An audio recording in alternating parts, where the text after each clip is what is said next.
This show is powered by BL3P, the Lightning-enabled European Bitcoin exchange. Connect the world.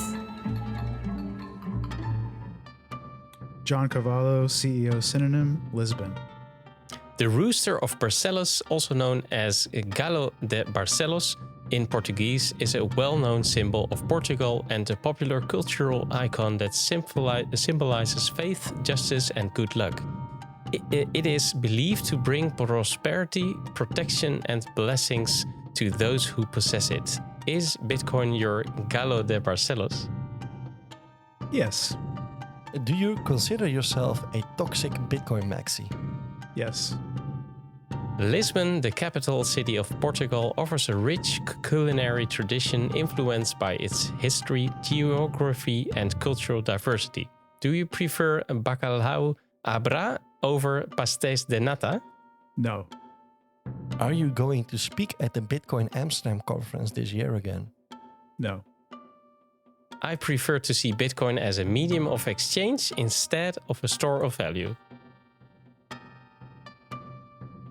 Yes and no. Do you own a pet? No.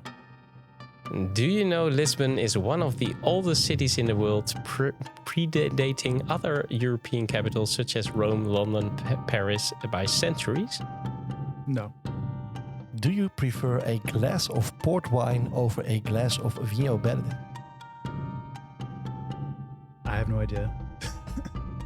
Bitcoin is a great savings instrument so far. Have you figured out what you're saving for yet? Yes. Are you Satoshi Nakamoto? No.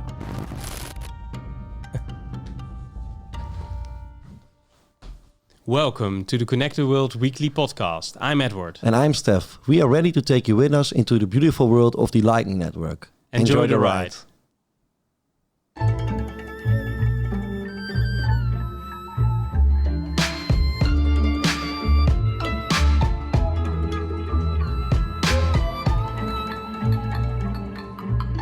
This is episode 104 of Connect the World, and this show is made possible by our friends from BL3P and BRINGIN. Thank you guys for helping us out with our mission. And if you also want to help out with our mission to connect the world with Bitcoin and Lightning, then follow us on Twitter or subscribe at YouTube, or you can ask us anything in one of our Telegram groups. And of course, a donation is always welcome. Conecta el mundo. Welcome, John. Welcome to the show. John, good Hey, to guys. see you again. Thanks for having me. Welcome to the real show, because 2 years ago we had you on the couch in Amsterdam, and we just found out that you're not speaking this year, so we can't welcome you at BRI too, at our meetup where you had some barbecue with us. So that's unfortunate. I do really like Amsterdam, but no, the timing has been off now for 2 years. Yeah, that sucks, man. Hey, and do you know, because one thing that stood out for me at the meetup we organized is that we were talking outside, and then I think it was a guy from Argentina. He interrupted us, and he joined us in our conversation at the streets, and he told us that he made a bot who is 99% trading a profit. Do you recognize that conversation we had, or A butt? yeah, a bot? So a trading bot. Oh, a bot. bot. Sorry. Yeah. You meant like an ass. I was also thinking the same way. I thought, No. what is he saying? A trading bot. Can you Trading recall bot. that conversation we had with him? I mean, it's definitely a conversation I've had more than once, so I'm not Yeah. surprised. Do I recall But that it was one so exactly? funny No. because you said you looked at him and you said, so he was like, he was selling the thing to us, and the only thing you said is, oh, so you're a millionaire. And he was like, well, not yet. Yeah, but I mean, it's 99% of profit. I mean, what are you talking not yet? You should be a millionaire by now. Otherwise, it isn't working. And he was like, He couldn't. He just hadn't had the good response to that, and he just walked off, and he was like, okay, let's find someone else to sell my stuff to. So, but it was very amusing to me. I learned that response from someone else though. I really? didn't come up. Yeah, like I've been in that. I have actually been in that conversation many times, and that I think I picked that up from someone else. I was like, oh, that's a good way to put it. Yeah, man, because I had exactly the same, but I thought it was improvised by you, so I was like, oh, that's a really clever answer to it. I had to recall it really quickly, but I didn't invent it.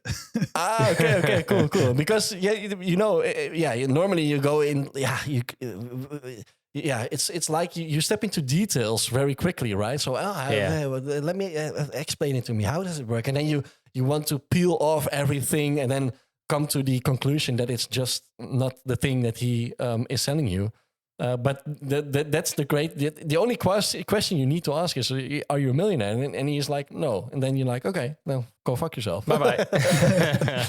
Hey, I think I probably also said, then why would you sell it if it worked? You know what I mean? Yeah, like something like that. I know, because he was quite young. I think he was in the beginning, became 20s or something. So he was also a bit nervous, something like that. So he was like, well, that's not my, there's not the competition I'm looking for. That's what I could tell of his face. So that's so funny. nice. Hey, the question Steph put in was the second one. Do you consider yourself a toxic Bitcoin maxi? And I don't know. I'm following you quite long now on Twitter, on X, and where you're always touching boundaries there to have a conversation started. And sometimes it's how do I say it? It just triggers people to from all parts, so lefties, right, doesn't matter, to think about something or to totally disagree. Is it something you do on purpose? Because No. I love it, really. I can't help it, is what it is. Yeah, it comes naturally. Sometimes I'm being a little creative or expressing myself and just kind of being my Twitter version of myself. But no, it really is something I can't actually help. It's just the way I actually am. I am that annoying. Maybe not as much in person, because it's not just text. There's some inflection to my voice that softens things and such. But I really do like arguing. I consider it like a pursuit of the truth. It's my own little scientific method, and it's kind of like that guy who puts up the sign, like, convince me. I forgot what the meme is, but a controversial thing, and then argue with me or whatever it is. I forget how the meme goes, but yeah, I like arguing. I think it's a great way of learning, and I like to challenge people's like comfort zones. And I think people get a little too comfortable with, like, they emotionally attach to ideas, and I like to kind of try to bring it back. But especially if you're stuck in the echo chamber, right? Then things get really messy. So every now and then. So I'm about to argue with you now. No, but the nice thing is and that the people don't know, but for preparation of the show, we ask every guest we have to fill in, favorite food, favorite drink, favorite movie, and we have also favorite sport. And you filled in arguing. It's favorite sport, arguing. And I'm like, it's true. That's the John I know. I do not watch any sports. I don't care about any sport. I'm reading this one, John, here. Lightning will never be cheaper than Visa, and for many people, too expensive and cumbersome, but it will always have a place in business to business. There was a conclusion. Talking about some math with the Bitcoin wallet and Blocktank LSP. That was an interesting quote, I think, and a lot of discussion. It's also, I don't know if it's objectively true, but it's entirely rational, at least. Yeah. Because you're using math to explain it, and then people can think, well, this is a no-brainer, or totally disagree. Well, this is short-sighted or something. I don't know. I learned a lot from, been doing Bitcoin and then been part of Bitcoin businesses for a few years now. Yeah. And you just kind of get to learn these patterns and these things. And you just start realizing that there's always this initial hype cycle where people just really exaggerate and actually believe like that there's no bounds to the wonder that is possible with this new technology that somebody's talking about. And I think a lot of us fell victim to that with Lightning. I'm not saying Lightning's horrible or evil so much as it's definitely not as magical as we set out. Yeah, yeah. And is Lightning already mature enough for mass adoption, you think? No. Or are we way off? I mean, what do you consider mass adoption? Like, I don't think Bitcoin is ready for mass adoption. Yeah, but the thing is, we can't change much about Bitcoin, right? Yeah, using soft forks maybe, but I mean, yes and no. Technically, you can't change anything. Technically, you can change anything. It just depends on what perspective you're looking at it. Like, the rules are the rules, and if you break the rules, you create a fork. But that doesn't mean you can't successfully create a fork. We've done it before. Yeah, that's right. Yeah, we need to do it in a couple of years, right? When it's something to do with the time or something. Yeah, there's. I have a feeling it's not as inevitable as people think, but people say there's at least one hard fork that will be required due to some overflow bug or something. I forget what it is. But yeah, I mean, we figured out things we thought we had to do with hard forks before without doing a hard fork, and so maybe that's not true. But I'm kind of out of my league to make that comment. And me too, man. So let's stop it here. Hey, Bitcoin is a great savings instrument so far. Have you figured out what you are saving for yet? Was the question you've asked on your Twitter, and you said yes. Is it something you can share with us, or is it too personal? No, I actually shared it in the last podcast I did. But I'll say that the reason why I tweeted that wasn't necessarily just about myself. It was that it was kind of to counter the narratives about people saying never sell your Bitcoin. Like Michael Saylor says, never sell your Bitcoin. And I just think that there's a context for everything. You know what I mean? And you sell your Bitcoin whenever the hell you want. That's the point. Like that nobody can stop you. And that's the interesting thing. And so I want people to think that way, to think, okay, when will I sell my Bitcoin? Like, when will I? And now selling versus trading and spending, these are all semantic things people can get wrapped up in too. But in the end, it's always converting to something else. I think that Bitcoin is a great savings instrument, and thus savings is a plan for spending later. And savings with no plan is just no plan. Like, it's not really a strategy. And so, in the short term, I'm hoping to be a homeowner again. And so I'd like to, sometime over the next year and a half, sell some Bitcoin to be able to have a down payment and get a mortgage and, leverage the system a little bit again. Yep. But that's really my only plan for the moment. Other than that, to help family whenever I can. That's about it. Yeah. Yeah. And I think, those things are worth selling your Bitcoin for, right? I mean, it's subjective.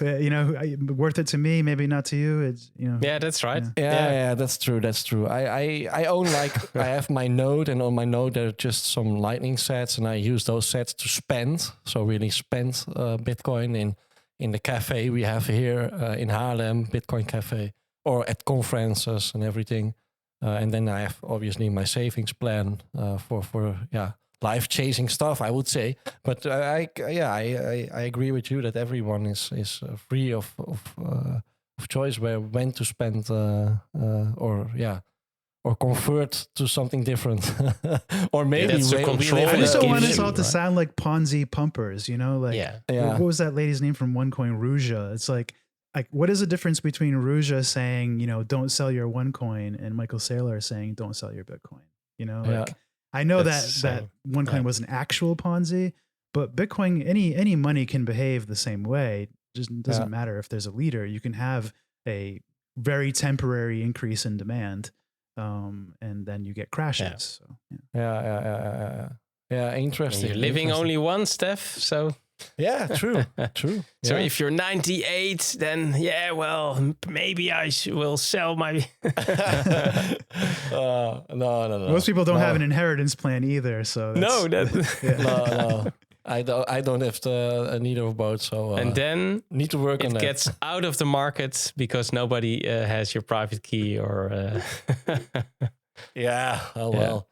No, you can take some precautions for that, right? So, hey, John, let's talk about Synonym, man. That's why we asked you to do this show with us, but it has to be in the 21 minutes. So if you're ready, and we are, we would really love to enter that part. Are you ready, John? Ready.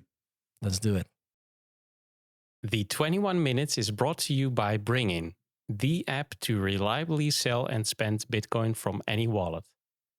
Yeah, let's start with, at Synonym, you believe in the original Bitcoin vision. So everyone's having self-ownership and control over their own digital assets. You were just saying about also selling and not only hodling or use it as a medium of exchange. And the Lightning Network will allow businesses and platforms to require less custody of assets and information. Can you elaborate a little bit on that, why this is so important? Sure. I mean, this is, you may have, if some of you follow me, you may say I draw a pretty hard line between custody and self-custody, using a custodian and holding it yourself. And I don't really have a lot of tolerance for things on the other side of the line, or at least not as much tolerance as the current culture in Bitcoin. Well, the whole reason is just like when you try to like model it out into the future, if you believe that Bitcoin is going to be something that only rich people can afford to do on-chain transactions, then you're just recreating the old system and you're basically solving money for rich people. And I don't think that's what anyone set out to do. And so a lot of the culture around like having a citadel and having servants and whatever the visions people have for being like the new elite, that's not why I'm here. And I really don't think it's why Satoshi made Bitcoin. And so I see it as, if you're not holding it yourself, then you're just not using Bitcoin. And if that's not what you're optimizing for, then you're just not a Bitcoin maximalist. It doesn't mean that all other perspectives are evil, once again. It just means that that's, where I draw the line. And so Synonym is like an extension of these things, except we're trying to apply that philosophy not only to Bitcoin, but to Lightning for, making payments, or maybe using it as a currency, you could say.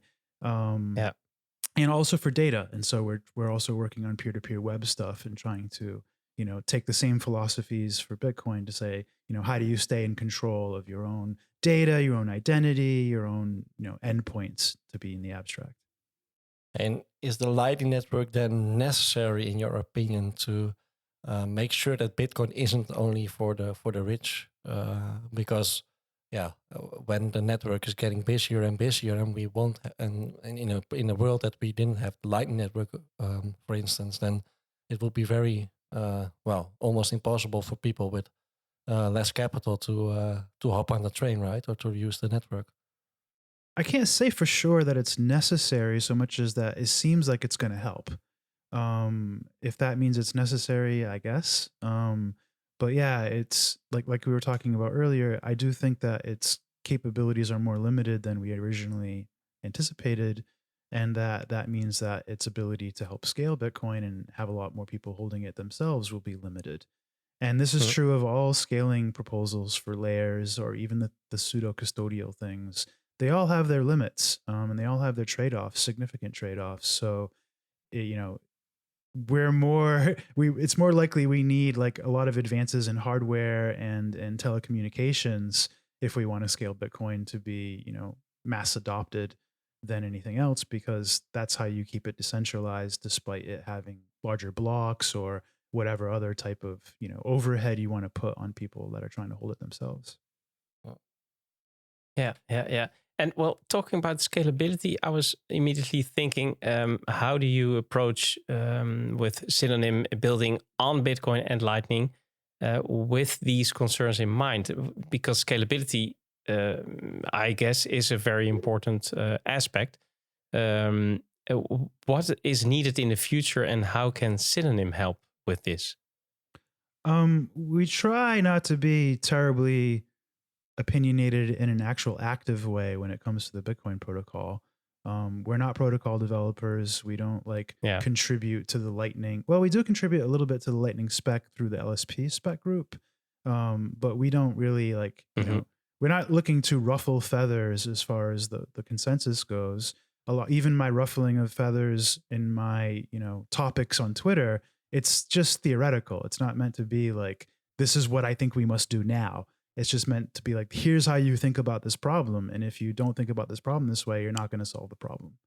Yeah, but you can be in a position someday, I don't know if you are, but that people are thinking that the things that you say could be, that you have a solution and you're leading the way to the next best thing. I don't know, perhaps. If I have a solution for something, I'm not scared to behave that way. Okay. In other words, like when we release the next version of what we're doing for peer-to-peer web, I'm not going to be like shy and say, oh, we don't have a strong opinion on this. No, this is our opinion. This is how we think you should do it. But I just don't like to be that way about Bitcoin because it's more consensus oriented. In peer-to-peer, what's consensus is what's mutual, and it can be extremely fragmented. So you have a lot more freedom to both design and operate as a peer, as long as you're willing to run more and more of the infrastructure yourself, just like with Bitcoin. But it's a much, I don't know, it's a much more colorful palette that you can paint with than with Bitcoin. Yeah, and Synonym is working on several ambitious projects, such as the BitKit wallet, Blocktank LSP, in collaboration with Hallpunch on peer credit. Blocktank LSP is a Lightning service provider. You just mentioned it, that businesses, apps, web platforms, or Bitcoiners can use to monetize the Lightning Network connections and automatically manage channel liquidity. There's been a lot of talk about LSP, so Lightning service providers. In your opinion, why are they so important? Well, because there's a lot of complexity in Lightning. To put it simply, there's a lot of complexity, and that complexity needs to be managed by someone. And typically that's not something you want to put on an end user, particularly one in a mobile phone wallet. And you can't, do everything you would normally do on a normal computer. So like operating systems in mobile, like they put the app to sleep when you close it, things like this. So the cool part about Lightning is that the degree of centralization of it matters a lot less. It's not that it doesn't matter at all, but it matters a lot less because you still have your peer. If your counterparty misbehaves or becomes unresponsive, you can always close the channel, assuming you can afford the on-chain fee at that time to do it. So there are a lot of caveats to like Lightning becomes even more fragile when fees are increasing. And so there's a lot of stuff to manage there, between routing fees and channel management, liquidity, just the complexity of Lightning itself and the protocol, all of the interoperability between different implementations within each implementation. Like you have LDK node, RN LDK. Like there's just a lot of delicacy there, a lot of stuff that can break, and it very often does. And so you can see, for example, like the most stable Lightning project at the moment is the async stack with Phoenix, and it's because the most stable self-custodial setup. And it's because they run the entire stack, and the only thing their company does is run that stack.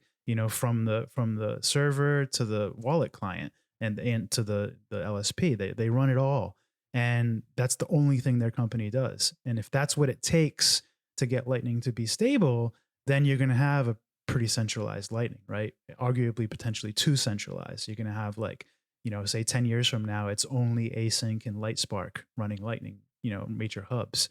This is an issue, if it's every merchant or every large merchant running a hub, then it looks a lot better. It's a lot more economically sound, but yeah. We talked with Severin Bueller in episode 84 also about this topic, about Lightning service providers. Are you also working together with others that are building an LSP? Yeah, that's what I mentioned earlier with the LSP spec. So there's a lot of different companies working in Lightning, and even ones specifically trying to do LSPs, like C equals from the Block family of companies. They all participate in it. It seems to be a successful spec effort. A lot of competitors in there all trying to work towards the same goal. So I think it's pretty cool. It will eventually make it so any like wallet that you're using that is using Lightning and an LSP, you'll just be able to choose your LSP, and you'll have the same user experience as far as the user interface and such. And the user won't have to know.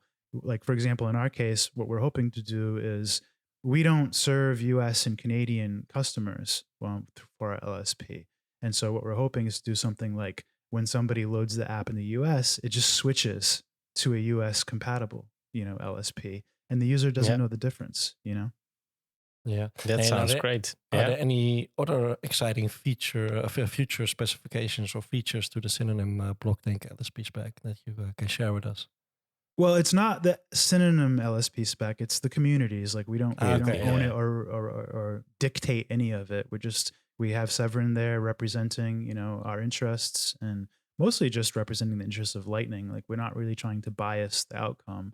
But yeah, there's things like making JIT channels is a spec, and so this makes it so you can receive your first Lightning payment without having a channel yet. Mm-hmm. Some wallets already support this. Ours has kind of a temporary version that simulates this because we don't have all the LDK can't do everything about this yet.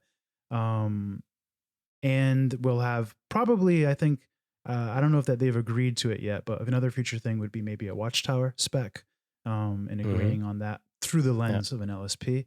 Because the thing about watchtowers is like we as LSPs, we all need them to exist, but we all need somebody else to run them because it makes no sense for the LSP to be both the LSP and the watchtower for a user. No. Yeah. And you talked about it earlier about the non-custodial future. The aim for it is an ambitious one. How do you see, LSPs, are they going to bridge the gap between self-custodial and custodial Lightning wallets, you think? I suppose you could call a custodial wallet an LSP, or usually there'll be one backing it somehow. I think maybe what you're getting at is kind of like, for example, like how eCash mints are planning to use Lightning as a way to bridge all of them. I think that that's something they have to do. Do I think it's viable? Not really. I think it's just, they'll string it all together and they'll demonstrate it, but I don't think it will reach any kind of scale because the issue, you have a lot of issues there. Like every mint is a new asset. Like it's not technically Bitcoin, right? And that's why they have to use Lightning to bridge them, is so they can actually be compatible. And so they all have these separate ledgers and these separate assets. And this creates a lot of conversion, which creates either centralization, need for exchange.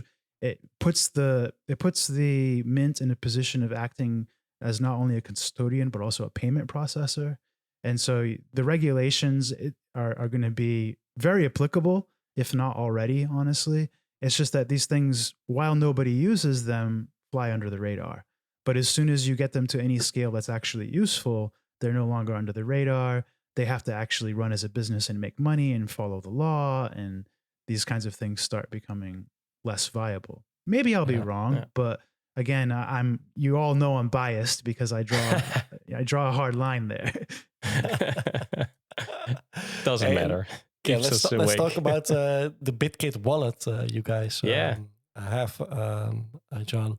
It aims to redefine the Bitcoin wallet experience. Well, in my opinion, it can be redefined, so it's very welcome. But this makes us also very curious because what makes it so different from other wallets in your opinion? Well, I would say there's a lot of similarities, but as far as that claim, I have a design background. We have pretty good designer on our own team, a really good designer. And we kind of just approached the wallet from, let's just ignore what everybody else is doing. Well, we didn't technically do that. Of course, we research everything and have references and stuff like this so we can create a mental model of what we're getting ourselves into. But we have no loyalties to any current conventions. And so we try to just think what would actually make the most sense when solving this, miniature problem within designing this application. And, designing this application turns into like 10,000 decisions like this. And you end up with a very opinionated, thing that represents the people that created it. I think that's probably true of every wallet, but in our case, we are very much branding and design oriented, and that our company is not like a lot of Bitcoin companies and wallet companies are CTO led or engineer led in general. Yeah. And I'm not an engineer. And so I'm a little more trying to make sure that this is a unique or good or novel user experience. Sometimes we get things right, sometimes we get them wrong, but we've had like other wallets copy some of the things that we do, like little nuances in the user experience, and that's cool to see. We also like keep trying to push the envelope with like small things, like for example the Sats symbol campaign that we did recently. I don't know if you guys caught that, but yeah. That's just like we just think about it like when you start from scratch and you just throw away all your loyalties, you think, okay, like why are we doing this? Why are we trying to figure out how to like have all these decimal places that don't really exist and all these spaces between zeros so people can count the numbers? It's like just do what it really is and just remove all this crap and just call it Bitcoin. And as it turns out, like we don't even use the word sats in our app. It's not necessary to like use it. You know what I mean? Like we don't have to refer to the name of those units. We just have to show what kind of unit it is, right? And nobody uses like the cent symbol anymore. So why are we using a sat symbol? It doesn't make sense to me. No. I mean, if you put it that way, it's also Can it? Yeah, I know. Well, making it easier. It's a design perspective, right? To challenge that. How it's being done. It is. I also have some biases on that one too, where I actually feel like the decimal place and the Bitcoin, like one whole Bitcoin, has actually caused some miseducation with people. Like they think Bitcoin is divisible and it isn't really. They feel like they'll never get a whole Bitcoin. Like there's a lot of little nuances that this is just, they extend from this incorrect base, you know? Yeah. And I also see limitless web. So they experience the web without limits. So you guys are trying to make portable profiles, feeds, and dynamic contacts and passwordless accounts. So this is also to make the web browsing experience a little lot easier. Can you elaborate on that? Why you guys also chose to get that built in? Sure, I got off on a little design tangent, but yeah, the overview with BitKit is that it is a self-custodial wallet or a keychain, you might even say, for any keys that you would actually need, at least through a Bitcoiner context. So it is an on-chain wallet. There's a Lightning wallet, and we use LDK nodes. So there's a Lightning node in the wallet. And then there's /tags, which is our peer-to-peer protocol. And so there are some features that demonstrate some of the things you can do when you use keys as a basis for identity and accounts and things like this for social media. For the web and social media. /tags features are demonstrated in BitKit, but the protocol is actually a much bigger project than that. We have basically paused public work on that. And so we've kind of been in stealth with /tags for a while. And we legally have to rename it. We couldn't secure the name properly. And so it's getting a new name, but it's good. It's a good thing because the old /tags is kind of dead and the new one is significantly different and better. And so we'll probably start releasing some details for that in a few weeks, but it will overall, the main release won't probably be till October.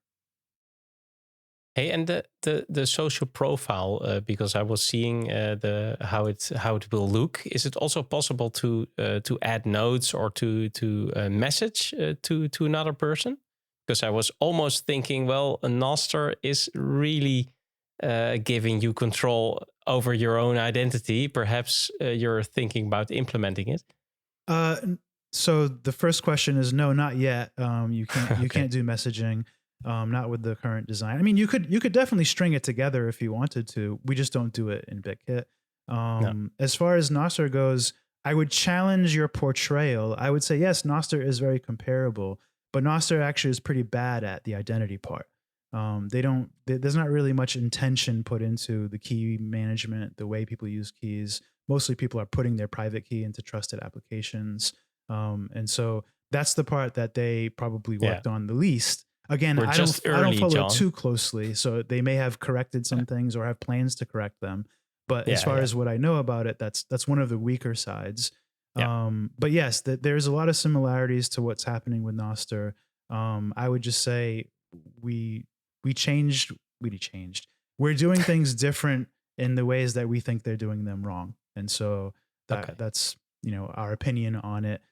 We also are having more of a kind of cathedral model versus the bazaar model, where they have a lot of people and a lot of chaos, and that's something that is very interesting and useful. Like I don't mean that as an insult, chaos. No. I'm actually, that's the main thing I'm jealous of with Nostr, is that they were there first to get that chaos through the Bitcoin lens. They got Bitcoiners interested in this. Yeah.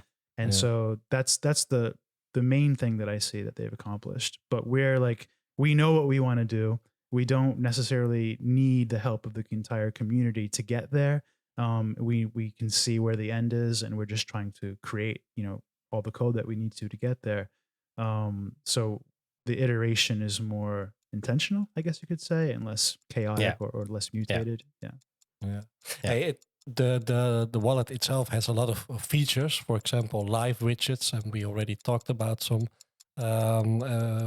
What are for you the most appealing features that you would, for you personally, that you were like, well, this is the reason why I would use this wallet?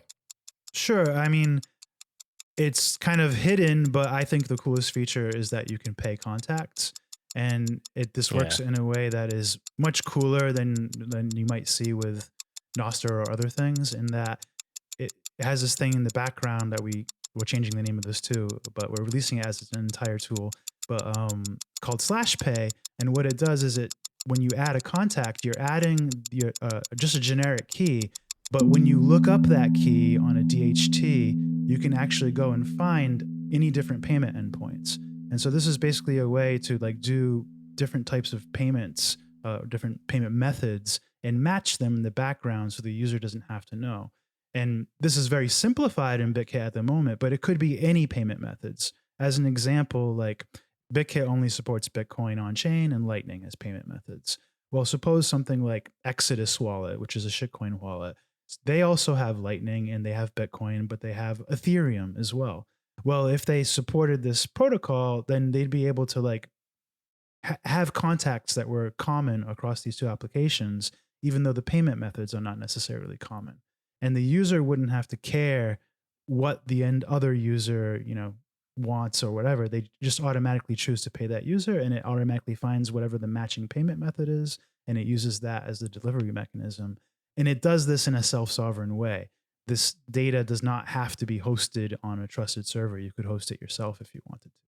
And so that's, what I think is the coolest feature in there. Yeah. And it'll be even cooler once we actually release it for other people to use.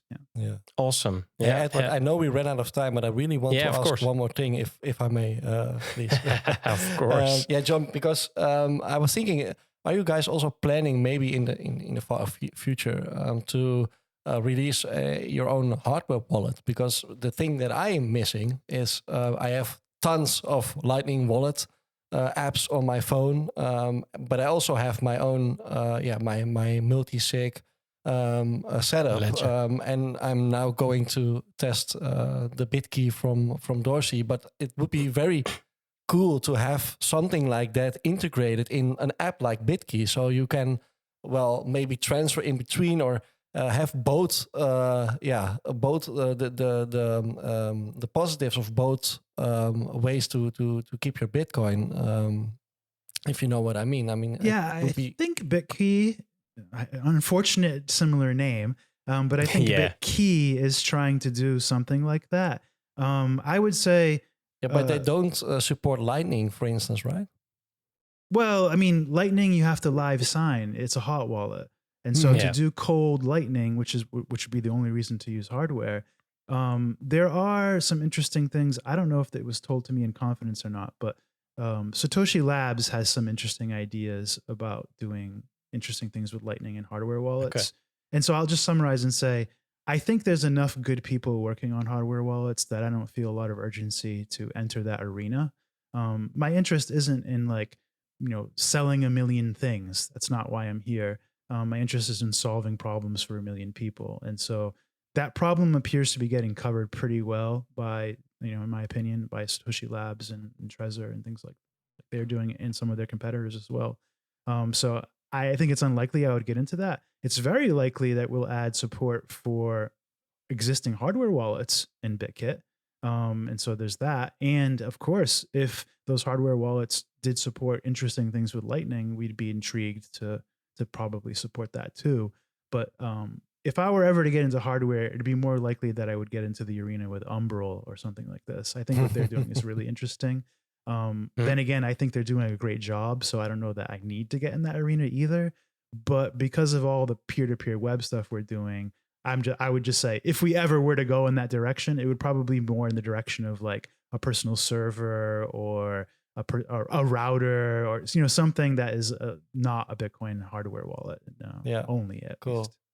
Yeah, it's maybe because my desire of not having tons of apps to interact with the network that for me I'm a bit autistic, so it's better to have just one way to go and have everything combined maybe. But multiple points of failure, Steph. No, but on the but I'm not stupid. Decentralization too, Yeah. Okay. Diversify. No, but I mean, but the design looks great, and exactly. Maybe so if you have a good-looking app and an app which you love to interact with, it would be great to have also your pension in that app. And I know that there will be some things in that needs to be solved because it's hot and you don't want everything to be hot. But BitKey is also a hot wallet, or the app is hot because it's on your phone and connected to the internet. And somehow they figured out how to keep all the security backed. So. Yeah, but maybe it's my desire, and I don't think you're crazy. I mean, I think that you're just a little early. The ironing out the user experiences in general is still not complete, like just for Bitcoin. And then you have Lightning, and then you have Lightning with hardware, and you have hardware. Like I think maybe we're just some years away from that yet, but that you will have that. Like I'm really interested in doing things with time locks, for example. So I'm looking at what Liana is doing, things like this. And I think that, combining some of that stuff with some hardware stuff, and you'll eventually have what you're looking for, where you can kind of look at, very sensitive stuff in the wallet that you can't actually spend. But, in certain situations, you might be able to. Yeah, I just think it's a little early to have abstracted all that complexity. Yeah, because in the fiat world, you're doing the same, right? You can view it, so read only your pension or something like that. But there are some things in place that you can't spend it. The read only part is easy, that you just use an XPub or such. But there's just a lot to layer together, and it's like I really don't think people even have a clue how much how complex Lightning really is, and how hard it is to actually keep it all strung together the way it is. Like even Lightning protocol engineers don't fully appreciate actually like what it's like to have to implement this into products. It's a big factor, the complexity. Hey, last thing, can we all use BitKit worldwide? You can use it worldwide. Right. You can't necessarily buy a channel from us worldwide. If you're in the US, Canada, North Korea, I think, then no, you won't be able to purchase a channel. But here in the Netherlands, Europe, right, you should have no problem. Yeah, you can still download and use the BitKit app in the US. Yeah. It's just when you actually try to buy a channel, it won't work. You'll have to get it elsewhere. Okay. We're definitely gonna try it out. So great, and we're gonna follow it. So maybe some next time somewhere. We would be delighted to have you on the show back, or on a couch at a conference. That will be great. Drinking a beer too. Yeah. Well, we have one question left for you, John. And the cool thing is you may choose yourself. So we prepared a question from Alexander Leishman. He's from River. Michael Fischer from Opago, or Dusty Demon. And we talked with him about splicing. So which one will it be, man? Let's go with Dusty.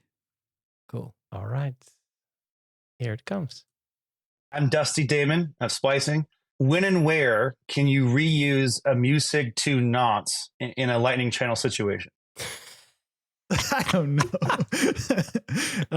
While I do have interest in some of the things that are going on with Musig, I am very ignorant. I can't answer that question. All I know is I really want splicing, and that's why I picked Dusty. And so I'm glad that he's researching that area and making it happen faster. But no, I'm too ignorant to answer that. I'm not going to pretend.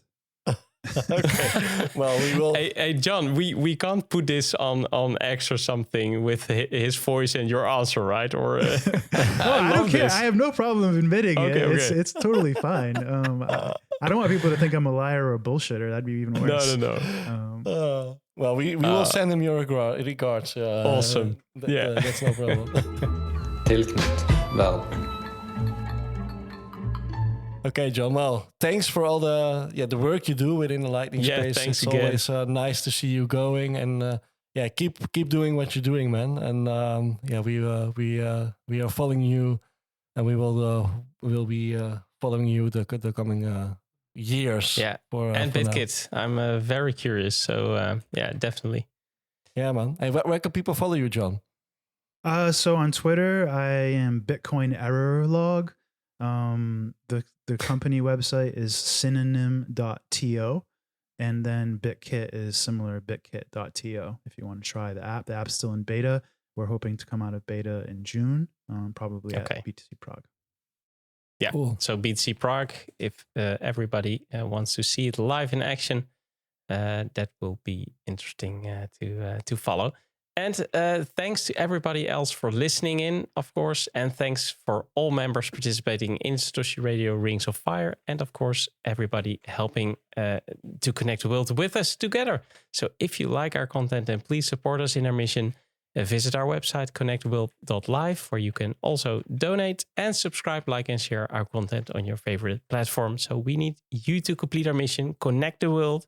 So keep those nodes running, sats flowing, and rings burning. And see you all next week on the same Lightning channel. Au revoir, John. See ya, John. Thanks, guys.